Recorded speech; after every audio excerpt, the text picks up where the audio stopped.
Cowardly Bat. Long ago, the birds and the bees had a quarrel. The birds gathered in the owl's home in the forest. "Let us make war on the bees," said the owl.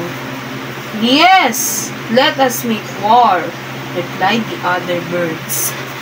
"You shall be our captain." Then the owl led the way and they all followed. As they passed the tree where the bat was hanging, they said, "Come with us." But the bat answered, "Don't you see that I'm a beast?" Then some bees walking beneath the tree, and they said, "Won't you come with us?" But the bat answered, "Don't you see that I'm a bird?" However, the bat followed the bees for a short distance, and he hung himself up in a tall tree and watched the battle. He thought when the birds were sure to win, he flew to join them. "I have come to help you," he said. "We don't want you," said the birds. "You are a beast." "Oh no, I am a bird," replied the bat. "Look at my wings." Later, when the bees seemed to be gaining, he wanted to join them. "I have come to help you," he said.